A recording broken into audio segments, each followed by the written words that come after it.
Eko kemudian membuka kaca mobilnya dan nengok ke belakang. "Mas, yakin ini jalannya? Makin kesana makin gelap loh." "Nggak tahu juga, Ruth. Tadi kan di sana ada gapuranya," jawab Eko. Selamat malam, selamat siang, atau selamat pagi. Bertemu lagi dengan gua Dito di channel Mahasiswa Siluman. Sehabis lebaran gini biasanya banyak orang yang pada nikah nih. Apakah kalian salah satunya? Nah, cerita kali ini gue bakal menceritakan kisah seorang WO pernikahan, sebut saja Mas Eko, yang mengalami kejadian mistis ketika mengurus pernikahan di sebuah desa. Dan alamatnya ini mencurigakan, yaitu masuk ke daerah hutan dan tidak ada orang yang tahu tentang alamat rumah tersebut. Jadi bisa dibilang Eko ini mengurus pernikahan bangsa jin. Bahkan Eko pun sempat dibayar dengan nominal 10 juta yang lumayan besar di masanya. Jadi seperti apa kisah lengkapnya, kita langsung saja ke cerita.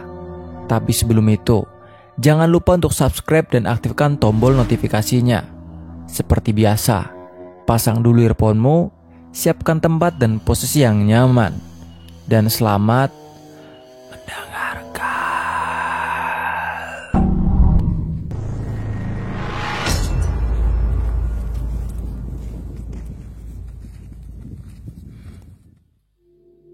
Waktu itu hari Minggu pagi. Untuk mengisi waktu kosong, Eko dan istrinya nonton TV di ruang tamu. Karena waktu itu job sedang sepi. Karena bukan musim orang nikah. Orang nikah kan biasanya musiman tuh. Biasanya bulan-bulan tertentu saja. Ketika sedang asik nonton TV, tiba-tiba ada yang mengetuk pintu rumahnya. Disertai ucapan salam. "Assalamualaikum." Mendengar itu, Eko segera membukakan pintu. Karena mungkin itu tetangganya yang sengaja ingin main ke rumahnya. Setelah pintu itu dibuka, ternyata tidak ada siapapun di luar. Eko sempat menoleh ke kiri dan ke kanan untuk mencari tahu siapa yang mengetuk pintu tadi. Dan benar-benar gak ada orang sama sekali. Lalu dari ruang tamu, sang istrinya bertanya, "Siapa, Mas?" "Gak tahu, gak ada siapa-siapa soalnya." Eko menutup pintunya lagi dan mengira kalau mungkin tadi anak kecil yang sedang iseng. Dia kembali ke ruang tamu untuk melanjutkan nonton TV-nya. Tapi sebelum dia duduk, terdengar ada suara orang yang mengetuk pintu lagi. Mendengar itu, sang istri meminta Eko untuk membukakan pintunya lagi. Dan Eko pun kembali membukakan pintunya. Setelah dibuka, terlihat ada seorang laki-laki yang cukup tua. Umurnya kira-kira 60 tahunan. Dia memakai baju koko warna putih, pakai sarung hitam, pakai peci bulat warna putih, dan membawa sesuatu yang dibungkusnya dengan sarung. Awalnya Eko mengira itu orang yang mau minta sumbangan. Lalu dia tanya ke orang itu, "Ada yang bisa saya bantu, Pak?" Lalu orang itu menjawab, "Bener, ini rumahnya Mas Eko yang punya dekorasi pernikahan." "Bener, Pak, saya sendiri orangnya." "Kalau begitu kebetulan, saya butuh dekorasi pernikahan buat cucu saya." Ternyata orang itu bukan orang yang meminta sumbangan, melainkan ingin memesan dekorasi. Eko mempersilahkan orang itu untuk masuk. "Oh, kalau gitu silakan, Pak, masuk dulu." Tapi orang itu tidak mau masuk, dengan alasan dia sedang buru-buru. Akhirnya mereka membicarakannya di depan pintu, mulai dari harganya hingga kapan waktu pernikahannya. Untuk harganya, katakanlah 10 juta itu sudah satu paket dengan rias dan kostumnya. Sedangkan hari pernikahannya adalah tanggal 16 sampai 17 bulan ini. Jaraknya 6 hari lagi kalau dihitung dari sekarang. Nah, mengingat waktu itu Eko sedang tidak ada job, akhirnya dia menerimanya. Lalu Eko memberitahu orang itu kalau setuju bisa dikasih uang muka dulu. Orang itu menanyakan berapa dia harus bayar untuk uang mukanya. Dan Eko memberitahukan untuk uang mukanya terserah, yang penting ada. Orang itu kemudian bilang, "Saya bayar semuanya aja di awal," ucap orang itu sambil membuka bungkusan sarung yang dibawanya. Eko kembali mempersilahkan orang itu untuk masuk dan membicarakannya di dalam, biar enak. Tapi orang itu tetap saja tidak mau masuk, dengan alasan yang sama, yaitu buru-buru. Akhirnya ya udahlah, orang itu kemudian mengeluarkan sejumlah uang dari bungkusan sarung tersebut dan diberikan kepada Eko. Sebenarnya untuk bayar semuanya di awal itu cukup banyak. Lalu Eko bilang ke orang itu, "Apa nggak sebaiknya dibayar setengah aja dulu, Pak? Soalnya kalau begini terlalu banyak." Tapi orang itu bilang nggak apa-apa. Akhirnya oke lah. Eko kemudian bertanya nama dan alamat kemana dia nanti akan memasang dekorasinya. Orang itu kemudian menyebutkan sebuah alamat, yaitu di Desa Jatiarang, Kecamatan A, Kabupaten B, atas nama Bapak Cokro. Eko kemudian mencatat alamat itu di sebuah kertas. Nah, alamatnya ini terletak di luar kota, tapi tidak terlalu jauh dari tempat tinggalnya Eko. Setelah mencatat alamat tersebut, orang itu langsung pamit pergi. Setelah orang itu pergi, Eko kembali masuk ke dalam rumahnya dan membicarakan soal job itu dengan istrinya. "Siapa mas yang datang?" tanya sang istri. "Ini tadi ada orang booking dekorasi buat pernikahan," jawab Eko. "Orang mana mas?" tanya sang istri lagi. "Dari kota B, buat nanti tanggal 16 sampai 17, jelas Eko. Mendengar itu istrinya Eko sempat ragu, karena sebenarnya sang istri tadi menguping pembicaraan Eko dengan orang tersebut. Sekarang kalian pikir aja, kenapa orang itu booking WO ke tempat ini? Sedangkan rumahnya aja jauh. Emangnya di daerahnya nggak ada WO apa? Terus kok mau ya dia kasih uang di awal? Padahal sebelumnya belum kenal sama sekali. Di sisi lain, mereka juga baru kali ini mendengar desa tersebut." Sang istri memberitahukan keraguannya itu kepada Eko. Setelah dipikir-pikir, ternyata ada benarnya juga. Dan sampai di sini, Eko ingat sesuatu. Selama dia membicarakan soal itu di depan pintu tadi, dia tidak melihat kendaraan orang itu. Kalau memang orang ini dari luar kota, harusnya dia ini kan kesini membawa kendaraan, minimal motor lah. Sang istri sempat menegur Eko atas kecerobohannya itu. Alangkah baiknya dirunding dulu sama sang istri sebelum mengambil keputusan. Karena di sisi lain, mereka juga belum tahu alamat tersebut. Akhirnya daripada bingung, Eko mengabaikan semua itu dan menganggap mungkin kendaraannya diparkirkan di warung kopi sebelah rumahnya. Karena kebetulan di dekat rumah Eko itu ada sebuah warung kopi yang selalu ramai oleh pengunjung. Lagi pula uang muka juga sudah diterima. Eko kemudian menghubungi rekannya atau bisa dibilang pegawainya Eko yang biasa membantunya bongkar pasang dekorasi. "Ruth, kesini nanti siang ya. Tanggal 16 pasang dekorasi, kita siapin dulu." "Oke mas, meluncur," jawab Rudi dalam telepon. Siang itu Rudi datang ke rumah Eko untuk membantu mempersiapkan dekorasi yang akan diantar ke kota L itu. Sambil mempersiapkan semua itu, Eko tanya ke Rudi tentang alamat yang diberikan pemesan. Kali aja tahu.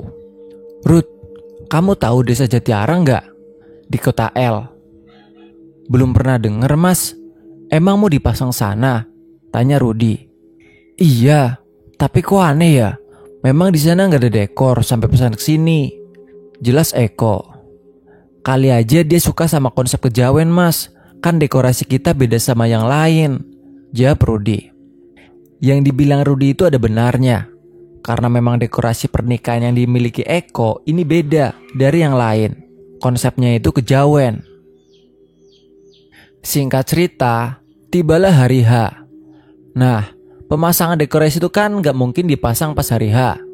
Jadi tanggal 15 malam, rencana dekorasi itu akan diantar ke sana untuk dipasang.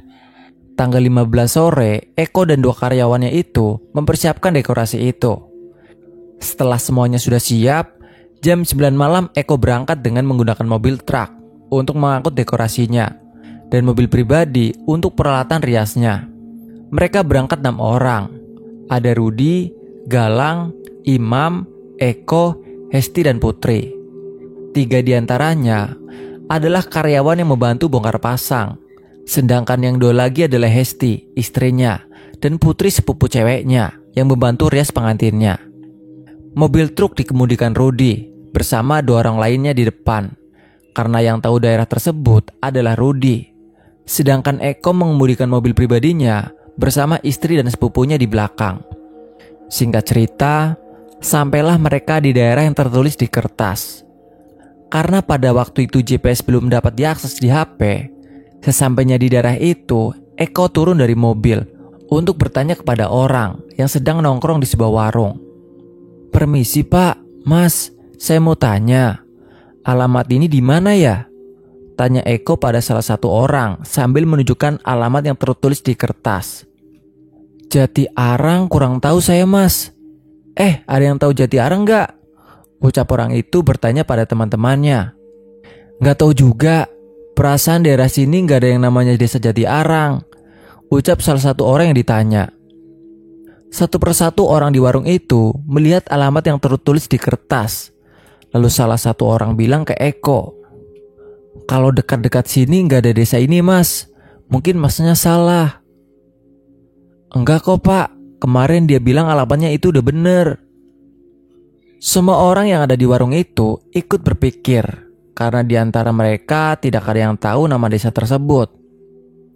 Karena memang tidak ada yang tahu, salah satu orang memberi saran.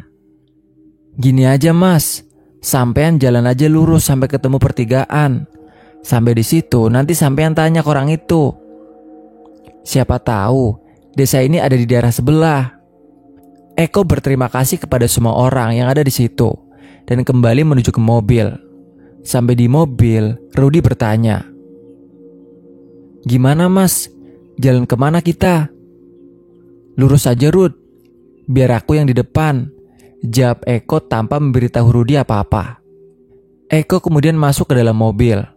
Sampainya di dalam mobil, dia memberitahukan kepada istrinya kalau orang-orang tidak ada yang tahu desa tersebut. Mendengar itu, istrinya ikut bingung. "Terus gimana selanjutnya Mas?" tanya sang istri. Eko kemudian mengemudikan mobilnya, menuruti saran orang-orang yang ada di warung tadi. Waktu sudah menunjukkan jam 11 malam. Di perjalanan, Eko merasa cemas karena ada yang janggal. Nggak mungkin banget kan orang sini tidak tahu alamat tersebut. Tapi Eko tidak memberitahukan hal itu kepada istrinya dulu. Dia terus mengemudikan mobilnya sesuai saran orang tadi. Di tengah-tengah perjalanan, mereka melewati sebuah hutan yang cukup panjang dan gelap. Ketika sedang fokus mengemudi, tiba-tiba sang istri bilang, Mas, itu tadi desanya." "Di mana orang hutan gini kok?" jawab Eko yang tidak melihat ada desa. "Itu tadi ada gapura dan ada tulisannya, Desa Jati Arang." Eko segera menghentikan mobilnya untuk putar balik. "Rud, kebablasan, kita putar balik," teriak Eko pada Rudy. Eko pun segera memutarbalikkan arah mobilnya. Meskipun tadi dia tidak melihat ada gapura di situ. Dia mikirnya mungkin tadi terlalu fokus, jadi nggak lihat ada gapura yang dimaksud istrinya itu.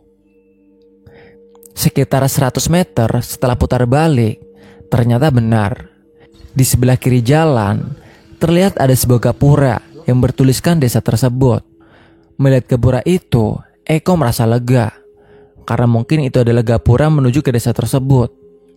Eko mengajak Rudy untuk masuk jalan ke gapura itu.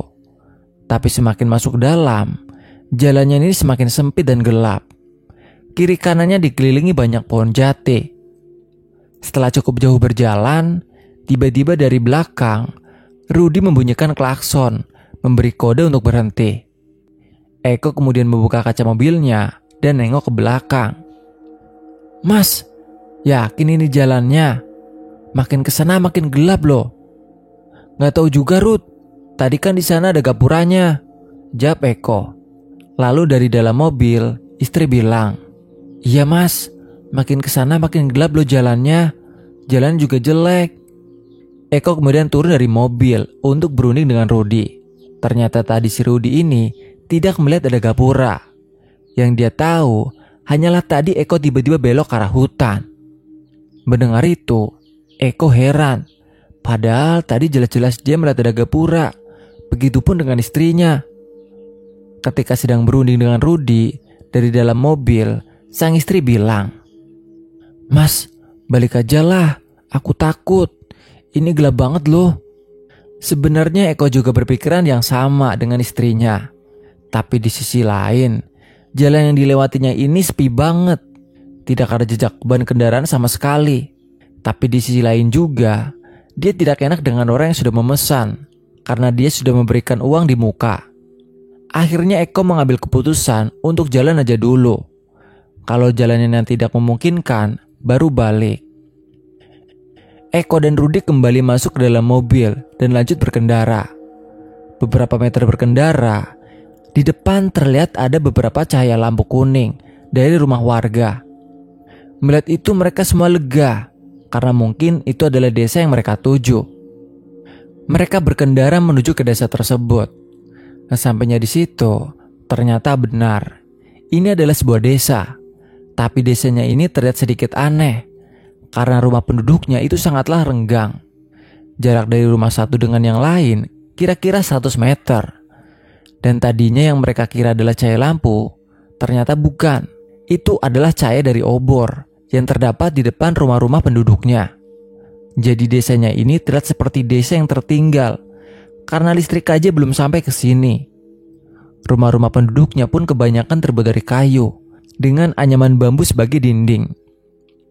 Mereka berkendara menyusuri desa tersebut untuk mencari rumah Bapak Cokro, sesuai yang tertera di alamat. Tapi di desa itu, tidak ada tanda-tanda orang yang sedang hajatan. Desanya tampak sepi. Semua rumah warga tertutup rapat. Ya mungkin karena ini sudah tengah malam juga. Jadi mereka sampai di sini kurang lebih itu jam 12 malam. Karena tidak menemukan rumahnya, Eko menghentikan mobilnya di sebuah pertigaan dan meminta Rudy untuk mencari bantuan. Rudy pun turun dari mobil dan berjalan masuk ke pertigaan. Siapa tahu ntar ketemu orang untuk bertanya. Sekitar 100 meter berjalan masuk ke pertigaan, akhirnya Rudy ketemu dengan satu orang yang kebetulan dia sedang berjalan. Orangnya tampak cukup tua, memakai sarung dan mengenakan baju koko warna putih. Sepertinya orang ini habis dari musola. Rudy pun bertanya sama orang itu, "Permisi pak, mau tanya, rumahnya Bapak Cokro yang punya hajatan di sebelah mana ya?"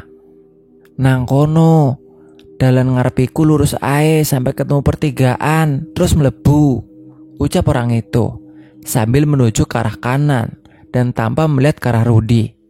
"Oh kalau gitu terima kasih ya pak, saya lanjut dulu," ucap Rudy. Orang itu hanya mengangguk sambil terus menatap ke bawah. Rudy pun berjalan kembali ke mobilnya dan memberitahukan itu kepada Eko. Mereka pun kembali masuk ke dalam mobil dan berkendara sesuai arahan dari orang tadi.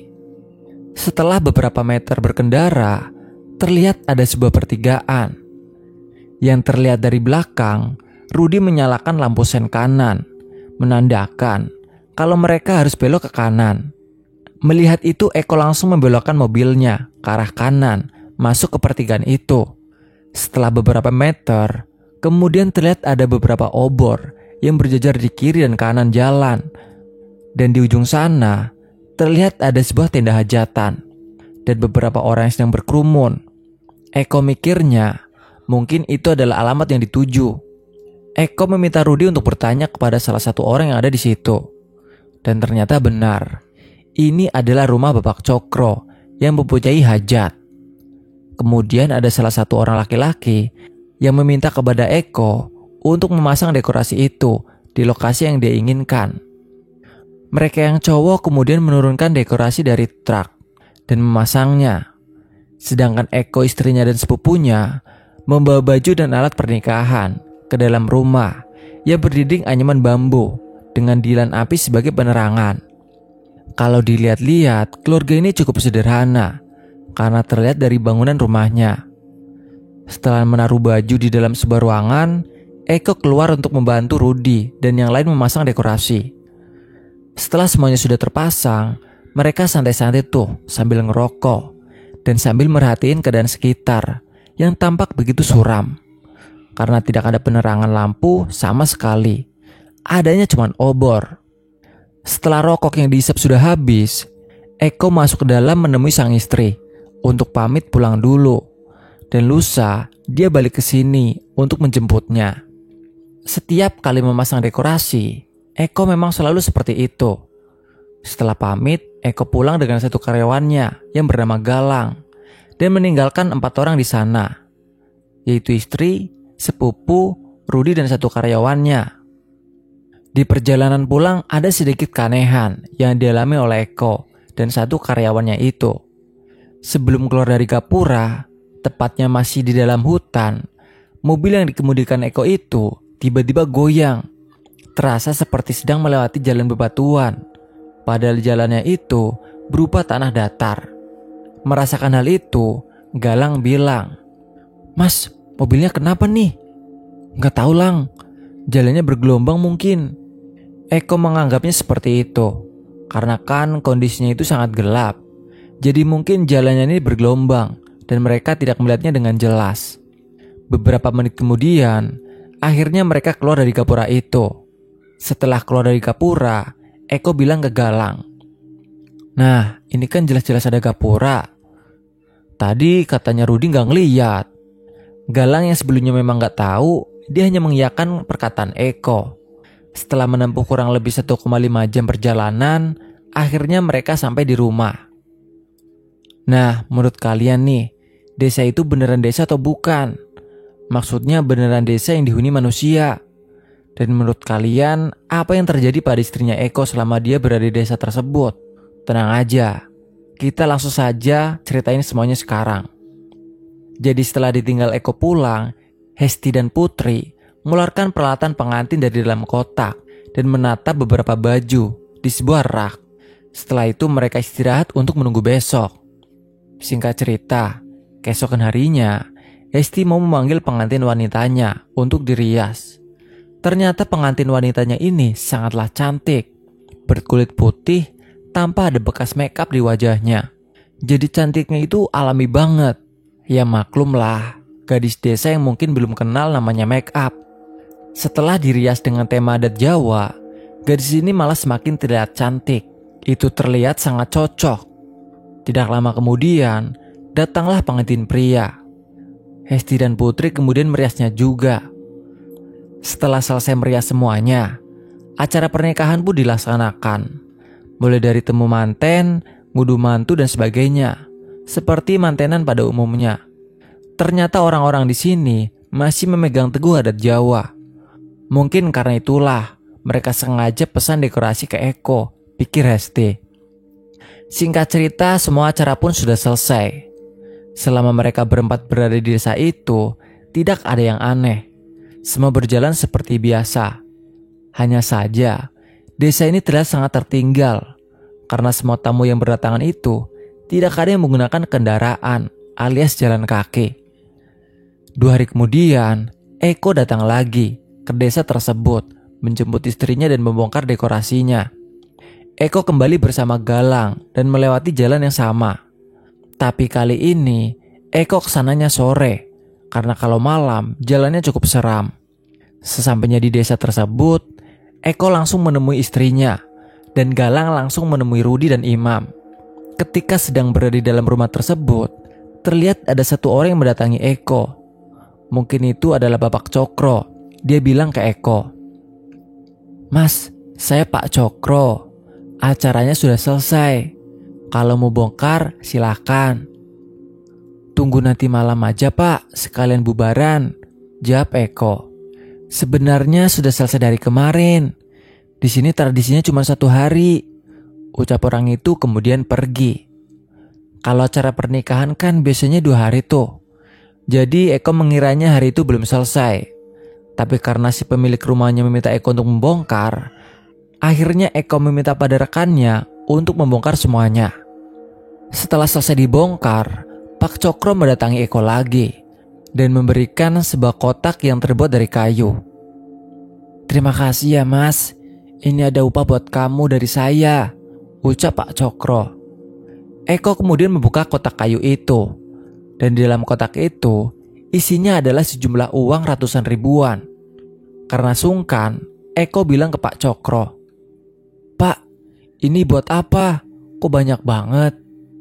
Udah gak apa-apa, rezeki buat kamu karena udah mau jauh-jauh ke sini. Awalnya Eko menolak, tapi orang itu tetap memaksa Eko agar menerimanya. Akhirnya Eko pun menerima uang itu dan mengucapkan banyak terima kasih kepada Pak Cokro. Setelah semuanya sudah dibongkar dan diangkut ke dalam truk, mereka pamit sama Pak Cokro untuk kembali pulang melalui jalan yang sebelumnya mereka lewati. Di perjalanan pulang, mereka mampir di warung tempat mereka bertanya jalan kemarin dan sekalian nunggu habis waktu maghrib. Di warung itu, si penjual bertanya, "Udah ketemu mas alamatnya?" Ternyata dia masih ingat dengan Eko yang malam itu bertanya jalan. "Udah pak, alhamdulillah. Ini udah selesai tinggal pulangnya." Sambil membuatkan mereka makanan, si penjual tanya lagi, "Jadi di mana desanya mas?" "Itu gak jauh-jauh dari sini kok. Paling sekitar 15 menitan. Jawab Eko sambil menuju ke arah yang tadi dilewatinya. "Nama desanya apa kemarin mas?" "Desa Jatiarang pak." Mendengar itu penjual terlihat kaget. Dia bilang, "Ancer-ancernya di sebelah mana emangnya?" "Itu loh pak, di hutan-hutan, terus belok kanan masuk gapura." Si penjual terdiam sejenak. "Mas, saya kasih tahu ya, sejak kecil saya hidup di daerah sini, dan saya belum pernah dengar desa itu, apalagi di dekat sini." "Masa sih pak? Tapi tadi ada kok, orang kita habis bongkar pasang pernikahan di sana." "Gini loh mas, di hutan itu tidak ada desa. Itu adalah hutan perbatasan antar kecamatan, dan ini udah desa terakhir." Mendengar itu, Eko dan yang lain tidak percaya. Karena tadi mereka melihat desa itu dengan jelas dan ada. Tapi di sini mereka tidak memberitahukan ketidakpercayaan itu kepada penjual. Sambil makan, Eko kepikiran kata-kata si penjual itu. Katanya orang sini, masa iya penjual itu gak tahu desanya? Di sisi lain, dari awal memang Eko sudah merasa ada yang aneh dengan desa itu. Pertama, desa itu letaknya ada di tengah hutan. Suasananya jadul banget. Jarak rumah satu dan rumah yang lainnya juga jauh banget dan banyak lagi. Ditambah lagi, menurut si penjual, tidak ada kampung yang namanya Jatiarang. Akhirnya muncullah rasa penasaran di dalam diri Eko. Setelah selesai makan, Eko membisiki Rudi, "Rud, ikut aku sebentar yuk. Lihat gapura tadi. Masa iya apa yang dikatakan orang itu?" "Boleh mas, aku juga penasaran." Dengan alasan beli bensin, Eko dan Rudi pamit ke yang lain untuk putar balik menuju ke hutan yang terdapat gapura itu. Sesampainya di hutan, ternyata benar, gapura yang tadi mereka lihat itu udah gak ada. Sampai mereka berkendara selama 20 menit pun tidak melihat keberadaan gapura itu. Karena memang tidak ada, mereka kembali dan sepakat untuk tidak menceritakan hal ini dulu ke yang lain. Sesampainya kembali ke warung, Eko mengajak yang lain untuk segera pulang. Dan sampainya di rumah, Eko memberitahukan itu kepada istrinya, bahwa apa yang dikatakan si penjual itu benar. Mendengar itu, sang istri tidak percaya, karena menurutnya jelas-jelas itu tadi ada, dan dia juga bermalam di sana. Kemudian mereka berinisiatif untuk membuka kotak kayu yang diberikan oleh Pak Cokro itu. Setelah dibuka, uang yang tadinya ada di dalam kotak itu sekarang menjadi daun nangka yang sudah kering. Melihat itu mereka berdua hanya saling memandang. Lalu mereka berinisiatif untuk melihat uang yang sebelumnya yang dibayarkan oleh orang tua waktu itu yang ada di dalam lemari. Karena kebetulan uang itu belum dipakai sama sekali oleh Eko dan istrinya. Setelah dilihat, ternyata itu masih berupa uang dan jumlahnya pun sama, yaitu 10 juta. Eko dan istrinya berinisiatif untuk tidak menggunakan uang itu terlebih dahulu, karena menurut mereka itu adalah uang gaib. Uang itu dibiarkan di dalam lemari hingga beberapa hari, tapi uang itu masih tetap saja uang dan jumlahnya pun tidak berkurang. Di sini mereka bingung mau pakai uang itu untuk kebutuhan atau gimana. Lalu sang istri memberi saran agar uangnya disumbangkan ke masjid. Dan mereka pun pergi menemui takmir masjid di kampungnya untuk menyumbangkan sekaligus memberitahukan soal uang itu. Tapi menurut takmir masjid yang mereka temui itu tidak apa-apa. Anggap saja itu adalah rezeki. Karena kan di sisi lain gak ada yang dirugikan. Tapi Eko dan istrinya tetap memberikan uang itu untuk disumbangkan saja. Karena mereka takut. Jika kalian menerima uang itu, akan kalian gunakan untuk apa? Tulis jawaban kalian di kolom komentar ya. Kalau gue paling buat top up game sih. Sekian cerita ini. Terima kasih.